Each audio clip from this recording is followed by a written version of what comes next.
Assalamu alaikum students, I hope you all are fine. Welcome back to my channel Accounting with Rukhsar. Now I am here to solve the next problem of CGS. तो next problem की बात करते हैं CGS में chapter number 5 financial statement, जिसमें वो required करता है हमें कि आप CGS बना के दें, यानी कि cost of goods manufactured and sold statement. ठीक है, तो लास्ट वीडियो में मैंने इसका 7 क्वेश्चन जो है वो सॉल्व किया था। आज बात करते हैं इसके 8 क्वेश्चन की कि वो 8 प्रॉब्लम में क्या बात कर रहा है और क्या रिक्वायर्ड कर रहा है कि आप इसे सॉल्व करें। ठीक है, now let's start to read. सबसे पहले वो बता रहा है, Al Latif industry provides following data relating to its operations during the month of Jan. उसने कहा है अल लतीफ़ कंपनी है जो मुझे प्रोवाइड कर रही है डाटा, इसके अकॉर्डिंग हमें क्या करना है, क्वेश्चन को सॉल्व करना है। उसने बताया इन्वेंट्रीज एट जनवरी 1 20। सबसे पहले उसने मुझे इन्वेंट्रीज दे दी है फर्स्ट, इट मीन्स के वो स्टार्टिंग यानी कि ओपनिंग दे। रॉ मटेरियल है हमारे पास, नेक्स्ट है work in process, fuel, factory repair parts and finish goods. ठीक है, ये 3 चीज़ें तो मुझे पता है ये कौन कौन सी हैं, raw material, work in process and finish goods. ये तीनों चीज़ें तो हम पहले भी करते हैं। ठीक है, नई चीज़ आई है इसमें fuel and factory repair parts. ये जो फैक्ट्री रिपेयर पार्ट्स और ये फ्यूल हैं, ये हमारे क्या कंसीडर होते हैं, एफओएच। ठीक है, फैक्ट्री ओवरहेड कंसीडर होते हैं। फैक्ट्री ओवरहेड क्या होते हैं, जो आप लोग जो वो चीज़ें जो आपको हेल्प करती हैं, कंपनी को हेल्प करती हैं चीज़ों को मैन्युफैक्चर करने के लिए, फाइनलाइज करने के लिए, जिसमें आपकी जो फैसिलिटीज़ होती हैं, लाइक आप क्या प्रोवाइड करते हो, उसको सुपरविजन प्रोवाइड करते हो, हीट लाइट प्रोवाइड करते हो, तमाम चीज़ें इसके अंदर आ जाती हैं, फ्यूल्स भी इसी में आ जाते हैं। ठीक है, अब उसने कहा रॉ मटेरियल परचेजेज उसने मुझे दे दिए 1,30,000। फिर उसने कहा है परचेज ऑफ फ्यूल, यहाँ पे वो किसकी भी परचेज दे रहा है, फ्यूल की भी परचेज दे रहा है, यानी कि ये फ्यूल जो लिखा है, इसी फ्यूल में ये वाला फ्यूल क्या हो जाएगा, ऐड होगा, क्योंकि ये परचेज़ कर रहे हैं। तो परचेज़ का मतलब होता है आना और आने का मतलब होता है ऐड करना। फिर उसने कहा purchase of factory repair parts, यहाँ पे भी सेम, उसने दोबारा से फैक्ट्री रिपेयर पार्ट्स को परचेज़ किया है। जैसे उसने पहले परचेज़ किया था फ्यूल को, अब वो रिपेयर पार्ट्स को परचेज़ कर रहा है, तो ये भी क्या हो जाएगा, रिपेयर पार्ट्स में ऐड हो जाएगा। नेक्स्ट उसने कहा है डायरेक्ट लेबर, एज़ यूजुअल आपको पता है डायरेक्ट लेबर जो है वो कहाँ लिखा जाता है। फिर उसने कहा है इनडायरेक्ट लेबर, फिर वो दे रहा है सुपरिटेंडेंस, और सुपरिटेंडेंस हमारी क्या होती है, फैक्ट्री ओवरहेड होती है। फिर मिसलेनियस फैक्ट्री ओवरहेड है, फिर डेप्रिसिएशन ऑफ प्लांट है, एंड नेक्स्ट वो बता रहा है transportation out. Transportation out CGS का हिस्सा नहीं है, इसे हम रिकॉर्ड नहीं करते। फिर उसने कहा है purchase discount lost, purchase discount lost भी हमारे CGS का हिस्सा नहीं है, इसको भी हम रिकॉर्ड नहीं करेंगे। फिर उसने कहा इन्वेंट्रीज एट जनवरी 31। अभी एंडिंग इन्वेंट्रीज वो मुझे दे रहा है, क्या है उसमें, raw material closing, work in process closing, fuel की भी क्लोजिंग है, फैक्ट्री रिपेयर पार्ट्स की भी क्लोजिंग है, और लास्ट पे फिनिश गुड्स की क्लोजिंग है। जैसे फ्यूल में उसकी परचेजेस को ऐड किया, सेम एज क्लोजिंग को हम क्या करेंगे, माइनस करेंगे। जैसे हम पहले करते हैं, ओपनिंग्स में परचेजेस ऐड हो जाती हैं और क्लोजिंग हमेशा माइनस हो जाती है। तो फिर इसको फैक्ट्री रिपेयर पार्ट्स की भी जो है परचेज ऐड हो जाएंगी और क्लोजिंग क्या हो जाएंगी, माइनस हो जाएंगी। रिक्वायर्ड क्या कर रहा है, prepare the statement of cost of goods sold in proper form. आपने क्या करना है, CGS जो है बनाकर देना है प्रॉपरली, जो उसका फॉर्मेट है उसके अकॉर्डिंग। ठीक है, now let's start to solve this. सबसे पहले मैंने क्या कर लिया, एक फॉर्मेट उसका बना लिया है, कंपनी का नाम मेंशन कर दिया है। तो कंपनी का नाम क्या है, अल लतीफ़ एंड कंपनी। अब बना क्या रहे हैं, cost of goods manufactured and sold statement for the year या मंथ एंडेड। यहाँ पे उसने मंथ बताया था तो हमने मंथ एंडेड कर दिया, क्योंकि जनवरी की वो बात कर रहा है, तो यहाँ 31 जनवरी लिख देंगे। अब सबसे पहले क्वेश्चन स्टार्ट कैसे होता है, सबसे पहले मैं क्या फाइंड आउट करती हूँ, डायरेक्ट मटीरियल कॉस्ट। तो डायरेक्ट मटीरियल कॉस्ट के लिए यहाँ पर लिख लेंगे डायरेक्ट मटीरियल कॉस्ट।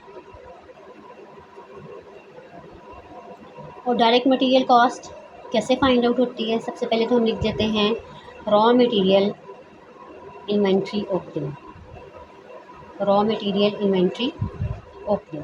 अब ओपनिंग्स कितनी हैं हमारे पास, उसने मुझे कितनी ओपनिंग्स बताई हैं, 30,000। 30,000 को यहाँ पे लिख लेंगे।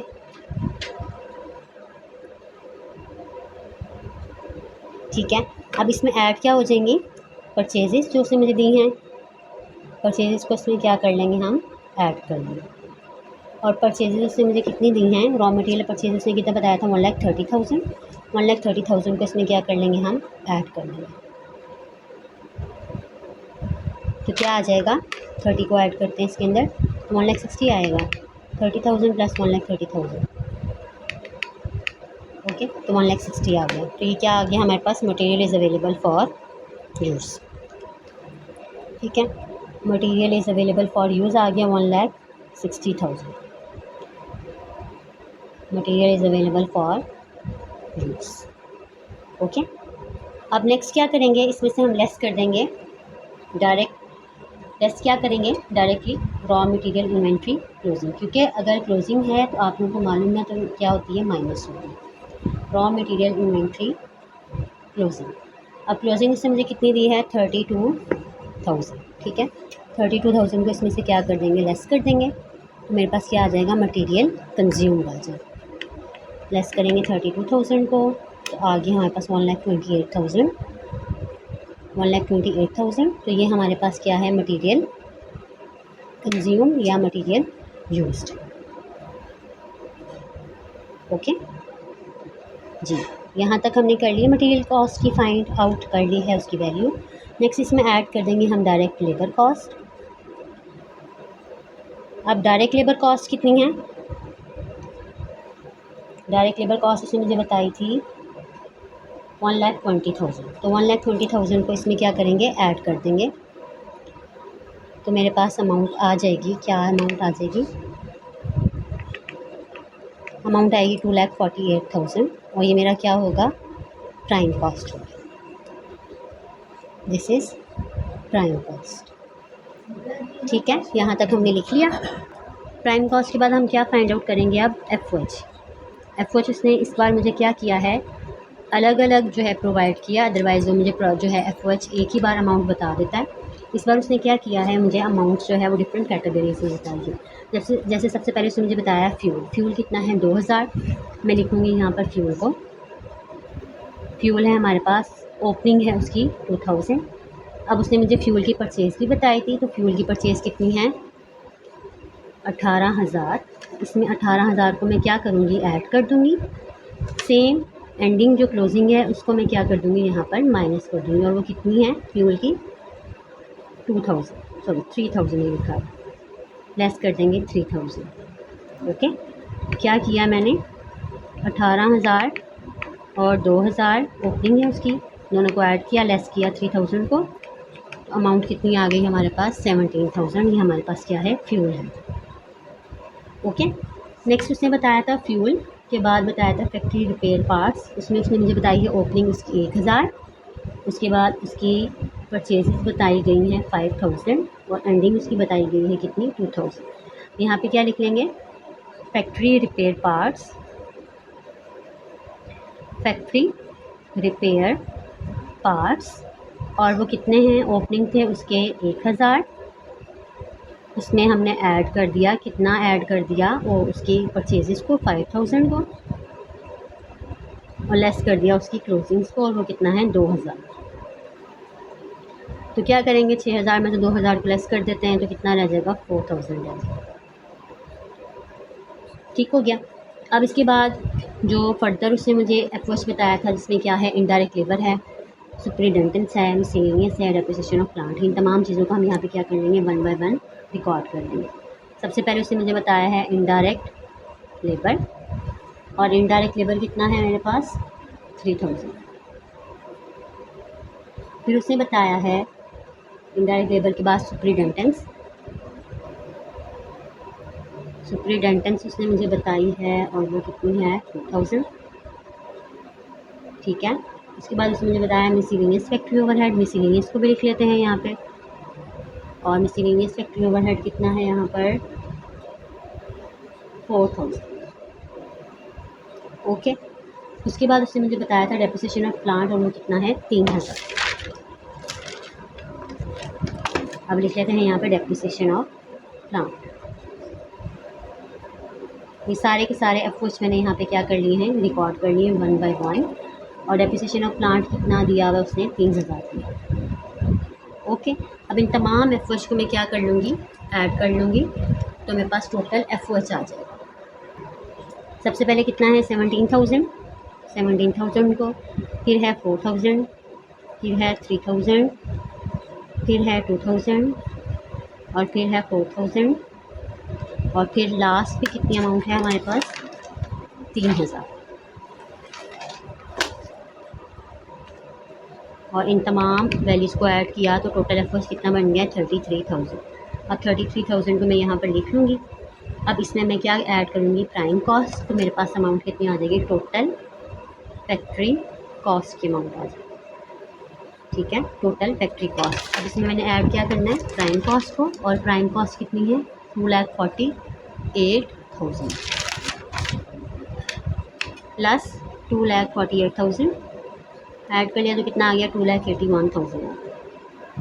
आसान सा क्वेश्चन है, तमाम चीज़ों को सेम मैंने वैसे ही लिखा है और रिकॉर्ड किया है। सिर्फ डिफरेंस क्या आया था, यहाँ पर एफर्ट्स का डिफरेंस आया था, क्योंकि उसने एफर्ट्स में मुझे डिफरेंट कैटेगरीज में अमाउंट दी थी और साथ में यहाँ पर मुझे उनकी ओपनिंग और एंडिंग में दे दी थी। ठीक है, यहाँ तक हो गया टोटल फैक्ट्री कॉस्ट आ गई। अब फर्दर इसमें ऐड क्या करते हैं हम, work in process inventory opening add करते हैं। तो work in process inventory opening उसने मुझे कितनी दी हुई है, वो उसने मुझे दी हुई है 18,000। ठीक है, 18,000 को मैं इसमें क्या कर लेती हूँ, ऐड कर लेती हूँ। तो cost of good is available for use आ जाएगा, cost of good is available for use. ठीक है, आपको फॉर्मेट याद होगा तो क्वेश्चन ईजिली सॉल्व हो जाएगा। प्लस 18,000, 18 को ऐड किया तो क्या आ गया 2,99,000। ओके, अब क्या करेंगे, इसमें लेस करेंगे work in process inventory closing, क्योंकि आपने ओपनिंग को ऐड कर लिया है तो क्लोजिंग्स को क्या कर देंगे, माइनस करेंगे। और क्लोजिंग उसने मुझे कितनी दी हुई है 22,000 दिया। ठीक है, 22,000 को इसमें से अब क्या कर देंगे, हम लेस कर देंगे। तो 2,99,000 माइनस 22,000 जो उसकी क्लोजिंग है, तो अमाउंट कितनी आ जाएगी 2,77,000 आ जाएगी। और इसको हम क्या कहेंगे, cost of goods, cost of good manufacture, cost of good manufacture. Okay, अब क्या करेंगे, लास्ट पे हम क्या चीज़ हमारे पास रह गई है, फिनिश गुड्स। फिनिश गुड्स की इन्वेंट्री ओपनिंग इसमें क्या हो जाएगी, ऐड हो जाएगी। फिनिश गुड्स इन्वेंट्री ओपनिंग, और इन्वेंट्री ओपनिंग उसने कितनी दी हुई है इसकी 13,000। अब इसमें 13,000 को मैं क्या कर दूँगी, ऐड कर दूँगी। 2,77,000 में 13,000 को मैं क्या कर दूँगी, ऐड कर दूँगी। तो अमाउंट कितनी आ जाएगी 2,90,000, जिसका नाम क्या होगा, cost of good is available for sale. Cost of good is available for sale. Okay, last पे क्या करेंगे हम, इसमें लेस करेंगे finish goods inventory closing. Finish goods inventory closing, और वो क्लोजिंग कितनी है 18,000, ये इसने बताई हुई मुझे 18,000 है। अब इसमें से मैं लेस कर दूँगी 18,000 को, तो अमाउंट कितनी आ जाएगी 2,72,000। तो मेरे पास CGS कितना आ गया है 2,72,000। ये मेरा क्या है, कॉस्ट ऑफ गुड्स सोल्ड, यानी कि CGS। अब बुक से देख लेते हैं कि आंसर ठीक है या नहीं ठीक। जी, तो CGS मेरे पास ये लिखा हुआ है CGS, और वो कितना है 2,72,000। ये जो हमारा एग्जैक्टली वही है, इट मीन्स कि हमारा क्वेश्चन बिल्कुल ठीक है। और ये जो इसे लिखा हुआ है ना CG मैन्युफैक्चर 2,77,000, ये हमारा ये है कॉस्ट ऑफ गुड्स मैन्युफैक्चर। दो चीज़ें उसने मुझे यहाँ पर जो है प्रोमिनेंट किए हैं, एक उसने मुझे कॉस्ट ऑफ गुड्स मैन्युफैक्चर्ड बता दिया है, ठीक है, और एक उसने मुझे CGS बता दिया। बेसिकली तो हमें CGS रिक्वायर्ड होता है, जो हमने यहाँ पे लिख लिया है, और साथ ही उसने मुझे ये भी प्रोमिनेंट किया कि यहाँ पे आपकी कॉस्ट ऑफ गुड्स मैन्युफैक्चर्ड की वैल्यू कितनी है। ठीक है, आई होप कि आप लोगों को क्वेश्चन क्लियर होगा। अगर क्वेश्चन क्लियर ना हो या कोई भी आप लोगों की क्वायरी हो तो आप डायरेक्टली मुझे इंस्टाग्राम ID पे जो है मुझे मैसेज कर सकते हैं, ताकि मैं आप लोगों के क्वेश्चन को क्लियर कर सकूँ और आपको जितनी हेल्प हो सके कर सकूँ। तो आई होप कि आप लोगों को क्वेश्चन क्लियर हो जाएगा। तो मिलते हैं नेक्स्ट वीडियो में। अल्लाह हाफिज़।